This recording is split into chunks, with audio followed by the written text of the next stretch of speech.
کبھی سوچا ہے کہ صرف ایک نعرے پر لاکھوں لوگ اپنا گھر، اپنا سب کچھ چھوڑ کر ہزاروں میل دور ایک ایسی جنگ لڑنے چلے جائیں جس کے بارے میں انہیں ٹھیک سے پتہ بھی نہ ہو؟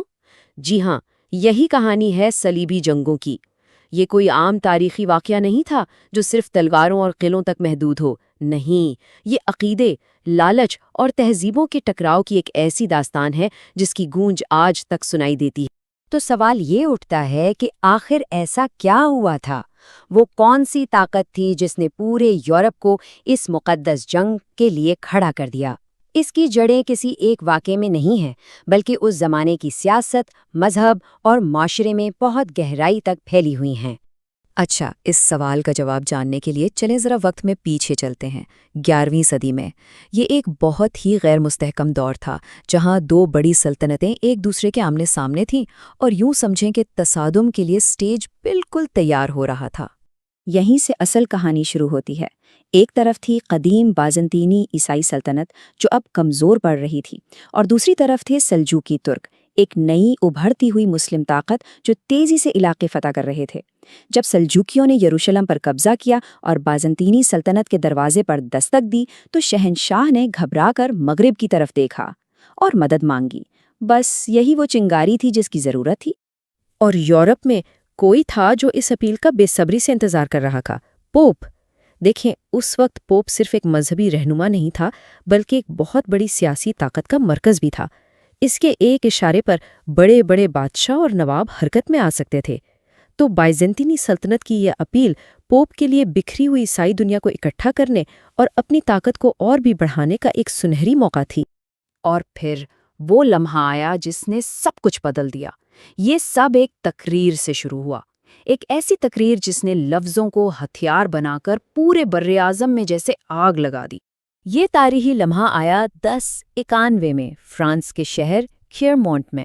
ذرا منظر سوچیں، یورپ کے سب سے طاقتور نواب اور پادری ایک جگہ جمع ہیں، اور پوپ اربن دوم ایک ایسا پیغام دینے والے ہیں جو تاریخ کا دھارا ہی موڑ دے گا۔ پوپ کا پیغام بالکل سیدھا اور صاف تھا۔ یہ کوئی درخواست نہیں تھی، نہیں، یہ ایک آسمانی حکم تھا۔ خدا یہی چاہتا ہے۔ یہ وہ نعرہ تھا جو پورے یورپ میں گونج اٹھا۔ اس ایک جملے نے لوگوں کے مذہبی جذبات کو بھڑکا دیا اور انہیں ایک ایسے مقدس مقصد کے لیے اکٹھا کر دیا جس کے لیے وہ جان دینے کو بھی تیار تھے۔ تو اب اس تحریک کے اثرات کو ٹھیک سے سمجھنے کے لیے ہمیں پہلی صلیبی جنگ کو ذرا قریب سے دیکھنا ہوگا۔ اصل میں یہی وہ جنگ ہے جو ہمیں اس پورے دور کی پیچیدگیاں اور تضادات سمجھنے میں مدد دے گی۔ اچھا، تو یہ لوگ تھے کون جو سب کچھ چھوڑ چھاڑ کے نکل پڑے تھے؟ ان کے مقاصد بھی اتنے ہی الگ الگ تھے جتنے وہ خود تھے۔ کچھ کے لیے یہ واقعی ایک مقدس فریضہ تھا، یروشلم کو آزاد کرانے کا خواب، لیکن بہت سے دوسروں کے لیے یہ گناہوں کی معافی پانے، زمین اور دولت حاصل کرنے کا ایک موقع تھا۔ مطلب یہ عقیدے اور لالچ، روحانیت اور سیاست کا ایک بڑا ہی عجیب امتزاج تھا۔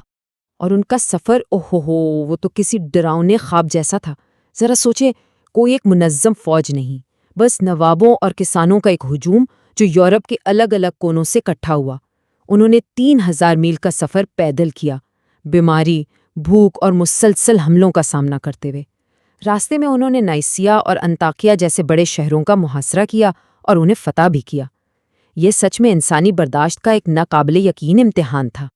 اور یہ سب کرنے میں، یروشلم تک پہنچنے اور اسے فتح کرنے میں کتنا وقت لگا ہوگا؟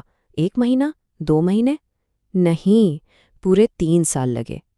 آج کی دنیا میں تو یہ تصور کرنا بھی مشکل ہے کہ لوگ اتنے لمبے عرصے تک صرف ایک مقصد کے لیے لڑتے رہے۔ لیکن کہانی یہاں ختم نہیں ہوتی۔ اصل میں یروشلم پر قبضہ تو صرف شروعات تھی۔ پہلی صلیبی جنگ نے جنگوں کے ایک ایسے سلسلے کو جنم دیا جو اگلی 2 صدیوں تک مشرق اور مغرب کے تعلقات کی شکل طے کرتا رہا۔ تو دیکھیں، یہاں ہمیں نظر آتا ہے کہ جنگ کا پانسا کیسے پلٹتا رہا۔ 1099 کی پہلی جیت کے بعد صلیبیوں نے وہاں اپنی ریاستیں بنا لیں، لیکن یہ برتری زیادہ دیر قائم نہیں رہی۔ 1187 میں ایک عظیم مسلم رہنما صلاح الدین ایوبی نے یروشلم واپس فتح کر لیا۔ اس کے جواب میں یورپ سے تیسری صلیبی جنگ شروع ہوئی، جس میں رچرڈ شیردل جیسے بڑے بڑے بادشاہ خود لڑنے آئے۔ لیکن آخرکار 1291 میں آخری صلیبی قلعے کے گرنے کے ساتھ ہی مقدس سرزمین میں ان کا دور ختم ہو گیا۔ تو ٹھیک ہے، جنگیں تو ختم ہو گئیں، تلواریں میان میں چلی گئیں، لیکن ان 200 سالوں کی لڑائی نے دنیا پر جو اثرات چھوڑے وہ آج تک محسوس کیے جاتے ہیں۔ دیکھتے ہیں کہ وہ میراث آخر تھی کیا۔ اور مزے کی بات یہ ہے کہ ان جنگوں کے نتائج بڑے ہی پیچیدہ تھے۔ جس جنگ کا مقصد تہذیبوں کو الگ کرنا تھا، اس نے انجانے میں انہیں قریب ہی لا دیا۔ یورپ اور مشرق کے درمیان تجارت کے نئے راستے کھل گئے۔ مسلم دنیا کا علم، سائنس، طب اور فلسفہ یورپ پہنچا اور وہاں کی ترقی کی وجہ بنا۔ لیکن اس کی ایک بہت بھاری قیمت بھی تھی۔ ان جنگوں نے مسلمانوں اور عیسائیوں کے درمیان بد اعتمادی کی ایک ایسی گہری کھائی کھود دی جو شاید آج تک پوری طرح نہیں بھر سکی ہے۔ اور شاید سب سے بڑا، سب سے گہرا فرق اس بات میں ہے کہ دونوں طرف اس تاریخ کو یاد کیسے رکھا جاتا ہے۔ مغرب کی کہانیوں میں صلیبی اکثر بہادر، ایمان والے جنگجو ہیں جو ایک مقدس مقصد کے لیے لڑے، لیکن مشرق کی تاریخ میں وہ وحشی حملہ آور تھے جنہوں نے صرف تباہی اور بربادی پھیلائی۔ ایک ہی واقعہ، لیکن دو بالکل مختلف حقیقتیں۔ تو آخر میں ہم اس سوال پر آ کر رک جاتے ہیں کہ کیا یہ سب کچھ واقعی 900 سال پرانی تاریخ ہے، یا ان جنگوں کی گونج آج بھی ہماری دنیا کے سیاسی اور ثقافتی جھگڑوں میں سنائی دیتی ہے؟